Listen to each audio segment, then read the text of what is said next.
今回はりくりゅうペア、三浦璃来選手、木原龍一選手に関する海外メディアの反応や海外ファンの生の声をできるだけ広く、できるだけ多くまとめてご紹介します。海外メディアはどう見たのか、ライバル国の選手はどう語ったのか、海外のフィギュアファンたちは何に泣いて何に湧いたのか、そしてなぜこのペアが競技ファン以外の心まで動かしたのか。この動画ではオリンピックの逆転金メダルの瞬間だけでなく、そこに至るまでの世界における海外の生の反応と評価の積み重ねを振り返り、日本の視聴者向けに翻訳し、整理してお届けします。では早速見てみましょう。パート1、世界は最初からりくりゅうをどう見ていたのか。2024年に開催されたエキシビションでの冒頭アナウンスから振り返ってみましょう。2人でペアを組んで初めて出場した2019年以来5年ぶりの全日本選手権。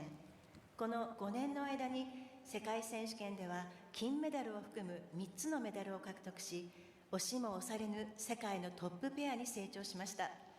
メダリソン・ワイスも5年ぶりの出場です。りくりゅうならではの演技お楽しみください。世界選手権ペア日本代表、三浦璃来・木原龍一組。まず最初に押さえたいのは、りくりゅうは突然評価されたペアではなく、すでにオリンピックの数年前から世界で明確に本命視されていたという点です。海外メディアはミラノオリンピックのペア競技を展望する中でも、りくりゅうを2度の世界王者としてドイツ、ジョージア、イタリア、カナダなどの有力ペアと並べ、優勝争いの中心に置いていました。ここで面白いのがライバル側の生の声です。イタリアのサラ・コンティ選手は2025年12月に名古屋で開催され、当時世界最高得点の合計 225.21 点をマークして、りくりゅうペアが3年ぶり2度目の優勝を果たし頂点に立ったグランプリファイナル2025について、すでにミニオリンピックだったと語っています。つまり世界のトップペアたちはもうその時点でりくりゅうとの勝負を本番前哨戦として強く意識していたわけです。さらにイタリアのサラ・コンティ選手のペア相手ニッコロ・マチー選手の言葉が象徴的です。各国ペアの特徴を比較する流れで、日本のペアはとにかく前へ走っていく、追いつけないという評価を公言しています。この言葉すごく重要です。りくりゅうの魅力は単にミスが少ないだけではない。海外から見るとスピード感、推進力、流れの強さがはっきり個性として認識されていたんです。そして海外メディアは木原選手の背中の負傷、三浦選手の肩の問題など長く続いた苦労も紹介しています。つまり海外の評価でりくりゅうはすでに強いペアプラス逆境を超えてきたペアとして見られていました。パート2、ショートの失敗直後、海外は何を見ていたか。そして迎えたミラノオリンピック本番、ショートプログラムでりくりゅうはリフトのミスが出てしまい5位発進となります。ここで海外の見方は2つに分かれました。というより実は大手報道は思った以上に冷静でした。ショートプログラム後における海外報道の記事では結果の厳しさを伝えつつも、三浦選手のコメントとして大きなミスの後でも落ち着いて演技を続けられたことが自分のメンタルの強さにつながったという趣旨をしっかり紹介しています。さらに三浦選手は翌日のフリーに向けて、大事なのはスコアじゃない、自分のベストを出すことという姿勢を語っています。これすごく日本人の感覚にも刺さる言葉ですが、海外メディアでも同じく単なる敗者のコメントではなく、競技者としての真の強さとして紹介されていました。だからこそショート後でもまだ終わっていないという空気が残っていたんです。また海外報道ではショート後に坂本花織選手が木原選手へまだ終わってないと声をかけたことも紹介されていて、日本代表チーム内の支え合いが印象的な要素として伝わっていました。ここで物語が完全に終わらなかった。むしろここから世界が見届ける逆転劇の準備が整った、そんな見え方だったのでしょう。では具体的にパート3では世界のメディアはどう報じたか、パート4では海外ファンの実際の生の声はを見ていきましょう。パート3、逆転金メダル直後、世界のメディアはどう報じたか。そしてフリー、ご存知の通りりくりゅうは5位から一気に逆転し、日本ペア史上初のオリンピックメダル、しかも金メダルをつかみました。国際スケート連盟の公式見解では、この演技は世界最高得点を塗り替える歴史的演技、5位からの史上最大の大逆転、会場の歓声がどんどん大きくなったという言葉で描写されています。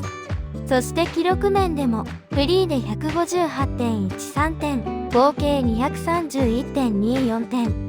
このフリーの 158.13 点は現行のポスト2018採点制度下での世界記録となるスコアとして語られ、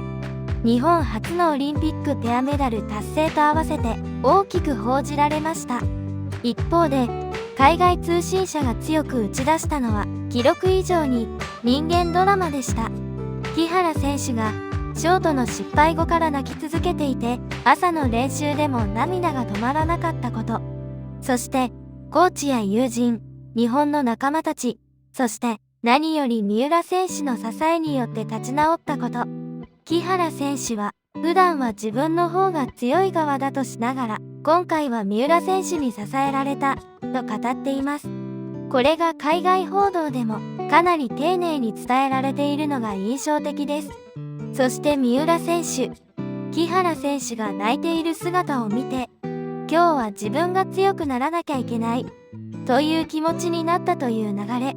さらに、今日はあなたのために滑る、お互いのために滑ろうというやりとりが今回の象徴として扱われています。AP 系の報道では、コーチのブルーノ・マルコットがこの演技を小さな奇跡と表現し、心、勇気、信念、レジリエンス、心の回復力、そういう要素でできた演技だったと話しています。この言葉、すごいですよね。技術点や構成点だけではなく、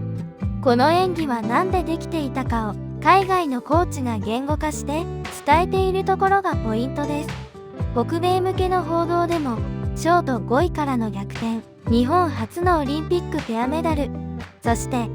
2人の涙と支え合いがしっかりストーリーとして伝えられています。つまり海外メディア全体をまとめると、りくりゅうの勝利は単なる優勝ニュースではなく、歴史を変えた勝利、ショート失敗からの逆転劇、感情をさらけ出した木原選手、支え役に回った三浦選手、7年間の積み重ね、この5つがセットになった世界的に語りたくなるスポーツドラマとして受け止められていたんです。パート4、海外ファンの生の声、何に泣き、何に湧いたか。ここからは海外ファンの生の声、レディットのフィギュアスケートコミュニティと一般オリンピック視聴者コミュニティの反応です。まずフィギュアファンの実況スレで圧倒的に多かったのは逆転劇そのものへの興奮です。なんというカムバック、ついに金メダルをつかんだ、納得の金、そんな空気がかなり強いです。ただもっと印象的なのは、技術より先に感情に反応しているコメントがめちゃくちゃ多いことです。木原選手が泣き続けている様子に対して、彼が泣いてる、私も泣く、また泣いてる、でも最高、みたいな共鳴型のコメントが本当に多いのです。これは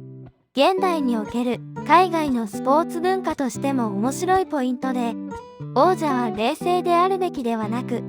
ここまで感情を見せてくれるからこそ応援したくなるという受け止め方なんですね。次に多いのがりくりゅうの関係性への反応。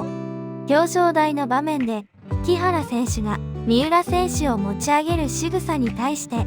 心が持っていかれた、可愛すぎる、何回も見返したいという声が並びます。そして実況スレの中で繰り返し使われるワードがあります。Happy Podium という言い方です。ポディウムは表彰台という意味で、りくりゅうが表彰台で心から喜びを分かち合う様子、あるいは笑顔で金メダルやメダルを掲げる印象的なシーンを指す言葉で、ファンやメディアが彼らの技術的な素晴らしさだけでなく、演技後のハッピー、幸せ、歓喜な表情と仲睦まじく笑顔で表彰台に立つ姿を称賛してハッピーポディウムと呼んでいるのです。つまりりくりゅうが勝ったことだけでなく、表彰台全体が祝福ムードで他国同士の敬意が伝わることにすごく価値を感じているんです。実際他のメダリストが木原選手を気遣う様子に触れて、みんな本当に優しい、本当に祝福してる感じが伝わるという反応が出ています。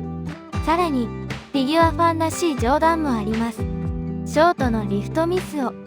この物語を完成させるためのプロットだったみたいだと表現するコメント。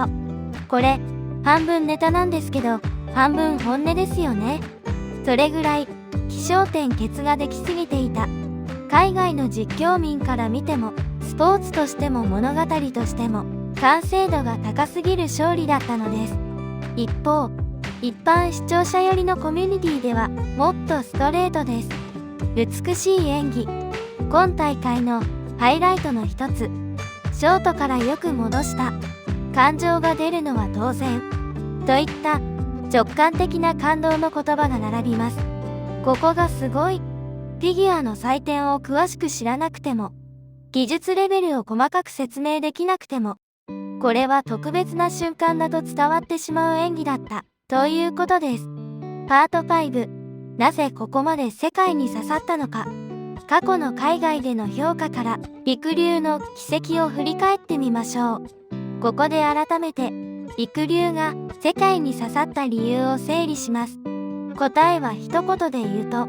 実力だけでも物語だけでもなく、その両方が長年積み上がっていたからです。海外では今回のオリンピックだけで突然評価されたわけではありません。すでに2022年のグランプリファイナルでは日本ペアとしての大きな壁を破る歴史的優勝として報じられ、優勝後の涙まで含めて印象を残していました。2023年の世界選手権でも日本初のペア世界王者を成し遂げています。しかも勝ってもなお、三浦選手が演技のミスを悔やみ、木原選手が謙虚な言葉を残す。この姿勢が海外記事でもちゃんと拾われています。2025年の世界選手権では2度目の優勝がただの勝利ではなく、苦しかった期間を超えた末の感情の大きい勝利として描かれていました。この時のインタビューで発した木原選手の楽しむことを思い出したという言葉は、2026ミラノオリンピックの逆転劇を理解する上でも重要な伏線です。そして2025年のグランプリファイナル、海外メディアはりくりゅうを復調最上昇の最有力チームとして捉え、オリンピック前の本命視につなげていきました。つまり2026年オリンピックの逆転金メダルは海外から見れば突然の奇跡ではなく、何度も歴史を塗り替え、何度も負傷と不調を超え、その度に感情を見せながら戻ってきたペアの集大成として映ったんです。さらに他の競技のトップ選手からも強い称賛が出ていることは、この演技がフィギュア界の中だけで完結していなかった証拠でもあります。まとめ、りくりゅうペアに対する海外の反応を広く見ていくと、そこに共通していたのは単なる日本すごいではありません。技術への敬意、スピード感への驚き、逆境からの戻し方への称賛、木原選手の涙への共鳴、三浦選手の支える強さへの感動、そして表彰台全体の温かさへの交換。この全部が重なって、世界は陸流の金メダルを結果ではなく物語として記憶した。そんな風に見えます。そして日本の視聴者として見ると、これは本当に誇らしいことです。日本のペア競技がついに世界の頂点に立った。でもそれだけじゃない。世界中の人が2人の人間性まで含めて好きになっている。これが陸流ペアの凄さだと思います。あなたが感じる陸流の感動、感激、ハッピーもぜひコメントで教えてください。三浦璃来さん、木原龍一さん、感動をありがとうございました。